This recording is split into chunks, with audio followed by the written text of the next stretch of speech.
All right, so it's no secret that I have gotten more political on this channel than I have on any of my other channels, and just recently, my content in general has had more political elements to it. So in today's video, I wanted to just address that straight up because a lot of people are confused. A lot of people do not know the extent to which I plan on continuing to do this, so let's just talk about it. First things first, a lot of people have asked, the people who have enjoyed the politics have asked for me to make a political channel exclusively, just somewhere where I talk about my views on things. And while I appreciate a lot that so many of you respect what I have to say in that category, I just don't want to do that. I would not ever want my career, my finances, anything like that to be predicated on managing a channel about the horrors of the world. I would like to talk about them in relation to sports so that I can get people to care about these issues, but I just don't want to. I don't want that to be my job. Hassan Piker's life looks like a fucking nightmare to me.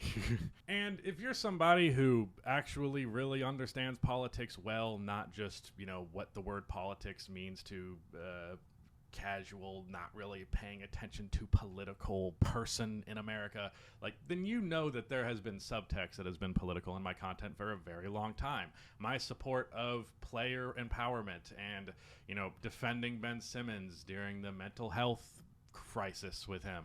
All that stuff is political. People just don't really know what the word political means, and they also do not understand how things can be intersectional. But as a young kid, I was a liberal.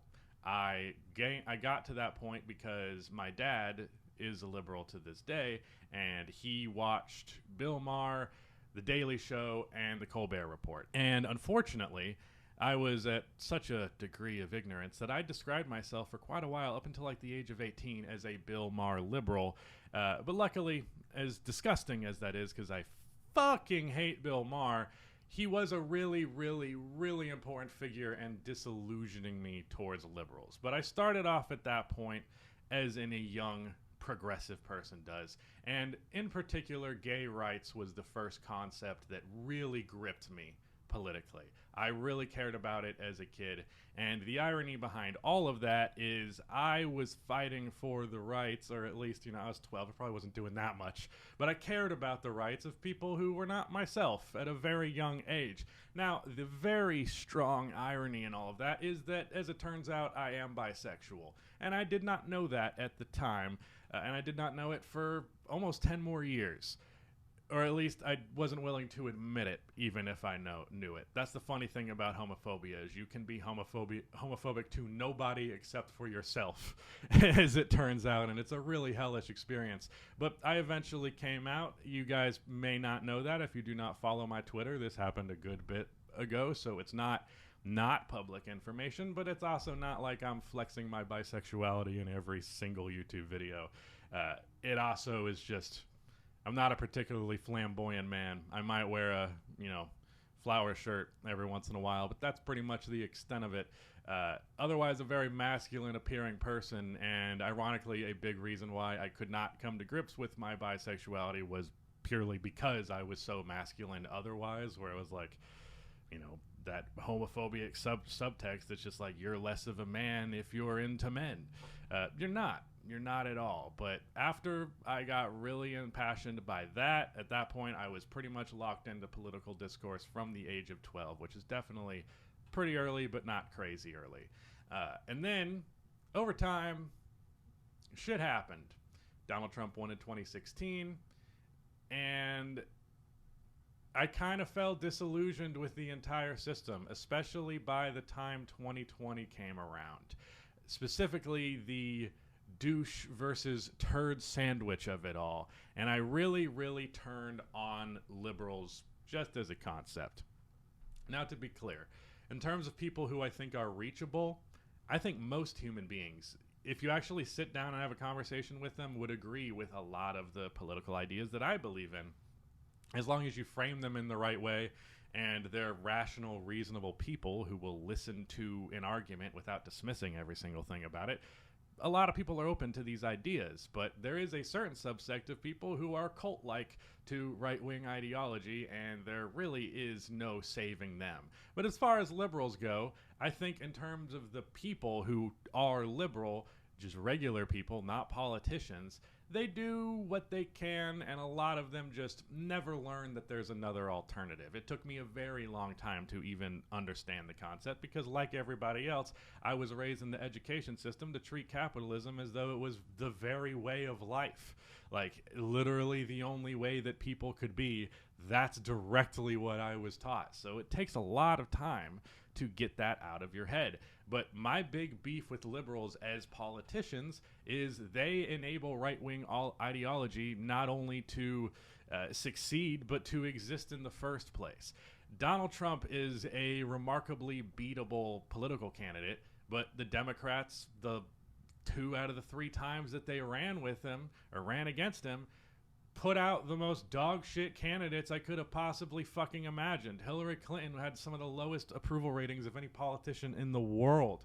Obviously, there's also the huge misogyny factor, the black woman factor for Kamala Harris, but at the end of the day, they put out a fucking hollow husk that wasn't a real person who didn't believe in real things other than continuing to line the pockets of their donors and to continue to line the pockets of Israel. So they're not useful. If anything, they serve a great function to the right as being the furthest left option in this country. If you believe that Democrats are the radicals, they're the communists in this country, then the actual ideas of communism will never even come close to fruition because we're calling Joe Biden a communist and he could not be the furthest thing from it. Believe me, I'm not saying that as someone being critical. I would fucking love if Joe Biden was a communist. We'd be living in a much better time, I think. We will talk about the specific word communist and what that ideology even means, but I want to play a clip that is one of my favorite just in the history of politics that entirely summarizes how I feel about liberals.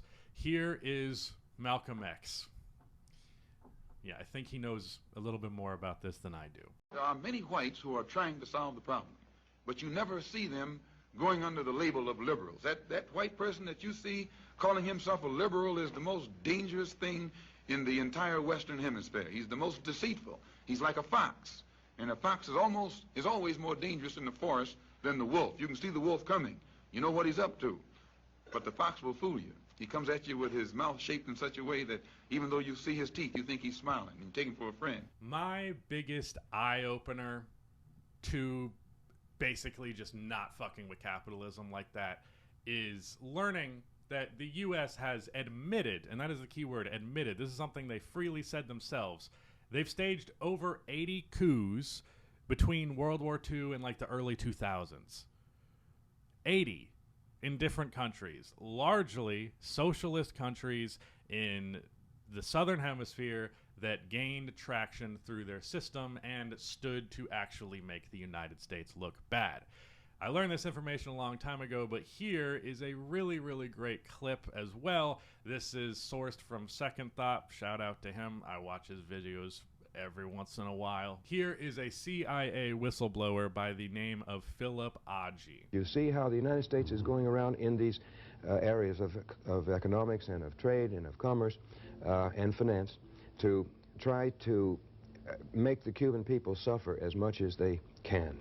And it is an eternal shame on the United States, in my opinion, that we would do such a thing to an entire country just because we don't like the system, just because they won't come under our protection, basically. It's a kind of a mafia attitude. It makes people nervous because they know that if the Cubans are successful in their example of being able to provide as a poor country the best medical care in the third world to the whole population, because it's an inclusionary system. It's not like we have here, where you have this huge bulk of the population, you know, marginalized. That cannot be allowed to stand. It's a very bad example for the United States. So there's a very large mass of people out there who can look at Cuba and say, well, if they can do it, and on a per capita income of $2,000, $2,500 a year, where ours is $22,500 a year, what's wrong What's wrong with our system? I mean, maybe we ought to consider an alternative. That's why Sandinista Nicaragua had to be destroyed. Exactly. They were a bad example, and that's why Grenada had to be destroyed, because any movement that comes to power with the idea of providing for all the people and of escaping the control of the United States and its economy, let's say the corporations and so forth, then that is bad news here in the United States in the upper circles of power. Socialism, communism, whatever you want to, whatever sect of leftism you want to refer to it as, you believe it does not work because there's been no example of it working. But in reality, pretty much the answer for why socialism has not worked in the last 100 years is because the American empire ensured that it didn't. And I think a lot of Americans are very ignorant to the degree in which America is the villain to the rest of the world, because they insist on being involved in everyone else's shit so that they can ensure their economic standing over the rest of the world. Not just their economic standing, but as a country, but specifically who has that money in this country. If more workers recognize that countries that have far less money and resources are able to pull their citizens up better than America is, then you're actually going to start to see revolutionary sentiment start to build up. The American government has largely, historically, been a force for evil. There are good things that they've done in the time being, but that's not out of the goodness of their heart. It's soft power. It's another thing to leverage for the power of your economy. Right now, more than 60% of Americans live paycheck to paycheck. If you are old enough to have your own job to sustain yourself, the odds that you have virtually no savings is extremely high. It's extremely high.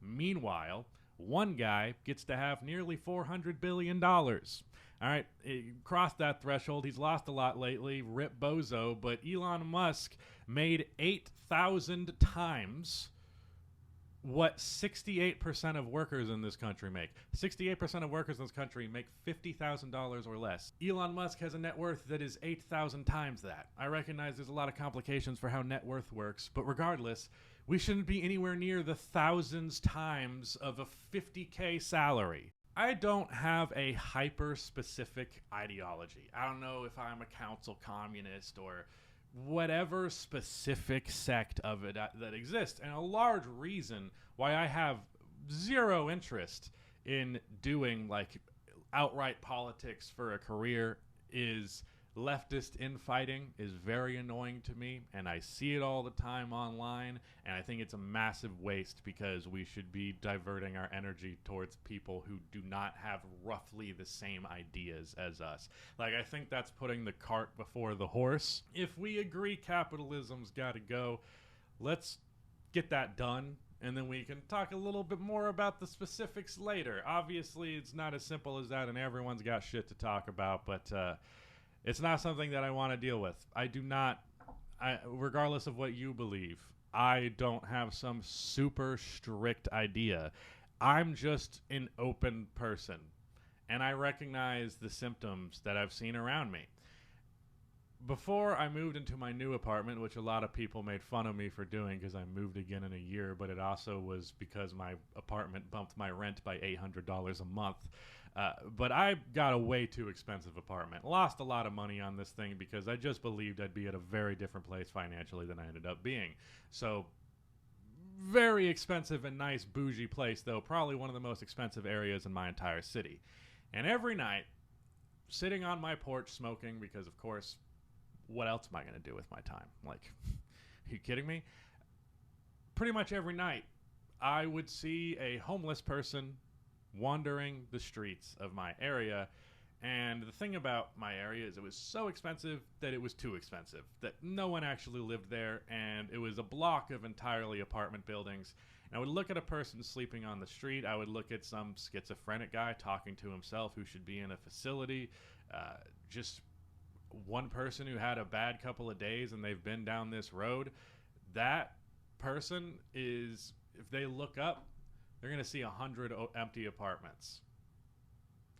There are literally the housing units to people ratio in the country is off the charts.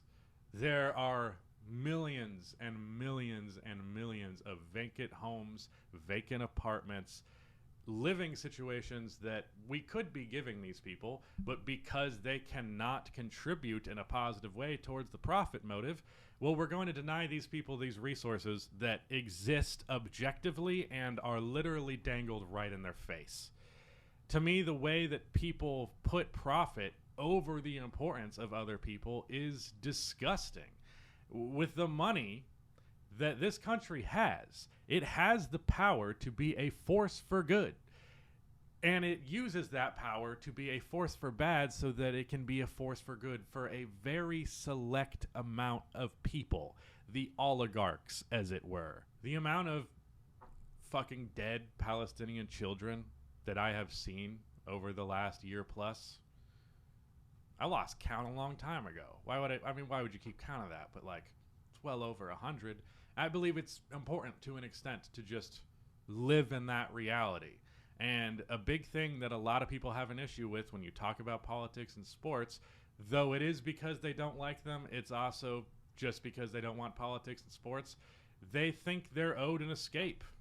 They think that they are free to just separate sports from the rest of the world. But you don't get that luxury as far as I'm concerned. Not when you're listening to me talk, because what's happening to those kids, if you think me talking about it is more of a problem than what's happening to them, you're a terrible person. Either you are lacking in humanity or you are just wildly ignorant. Recently, Florida Senator Randy Fine replied to a photo of a baby Palestinian child being recovered, buried in rubble. The caption says, "How do you sleep at night?" He said, "Quite well, actually. Thanks for the pic." So many of these Zionists are rabid, inhuman people. Many of them are also people who have just only known one perspective, and that's a lot of people. And I can be sympathetic to that. But I have seen the horrors of humanity on a scale that I never have before in my life in the last year and a half with Palestine and Israel. And to the way that people act like you're insane for this actually extends to make me insane. There is no series of words you can string together that justifies killing this many innocent civilians. There isn't. Okay? Do you understand me? You can't, you thinking that you can watch this and make an argument in the favor of what Israel's been doing the last couple of years? There isn't language that communicates an idea that would convince me that what I have seen over the last year is remotely justified because they were using these children as human shields. I lead with my heart in my commentary, and I largely always have.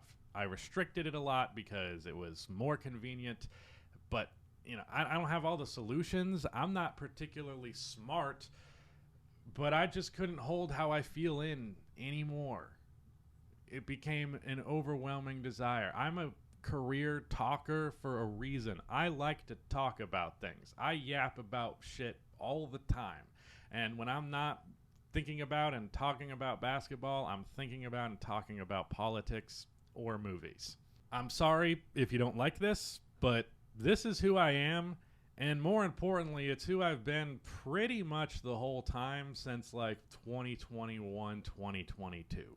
I'm not doing this for clout, as some people say, which is very funny to me because being a right-wing guy, being a right-wing grifter is so much more profitable and so much easier than being a left-wing grifter. But that aside, I've closed more doors than I've opened with that. I'm okay with that. I accepted that immediately upon learning about the situation because you know what? People think that I'm fake when I talk about my approach to money, my beliefs, and how people should spend and use their money when they have it. I live by my principles. I back up and stand 10 toes down on what I actually believe. historically, I mean, this didn't happen immediately because I was like fucking 19 employing people, which is insane. No 19-year-old should be employing anybody. But I paid people on a percentage basis. Ownership stake in the company eventually to Rudy turned him from, you know, he spent more time with the company. He slowly became a more important voice. He slowly had more of a responsibility, more of a job. And now we do this shit together because I don't believe in hoarding all of the wealth to myself. I operate my business like a co-op. I make enough money to not sell my soul, to lie about how I feel, hold back how I feel. I'm gonna be fine.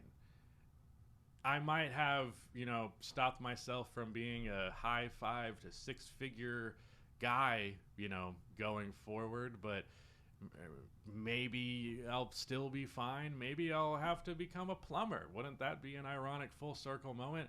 The thing is, I don't care. You only have one life to live. And if you're going to live it being a coward, if you're going to live it being ruled by greed, you might make some money in your life, but you're not going to live a fulfilled life. You're not going to leave a good legacy behind you. And I don't even necessarily care about the last aspect of things, but I can't pretend to be someone else in the time that I am here because it is finite. You only have one life. Do not sell out on yourself. You will never forgive yourself for it. I've sold out on myself on very small things that I can't even necessarily talk about. I'm a very imperfect person. I am impure. I have actions that I regret, and I will continue to make mistakes. I will continue to be an imperfect person, but what I will not do is stand for this kind of shit that I've been talking about throughout this entire video. So I have one final message for you to end this video. This one's been scripted to an extent if you've seen me look over a good bit, because I wanted to make sure I chose my words carefully here. So I got 3 main things to end you with here. Unionize. May the oligarchs and their sycophants burn down with the empire that they're trying to bring down themselves. And most importantly, free Palestine.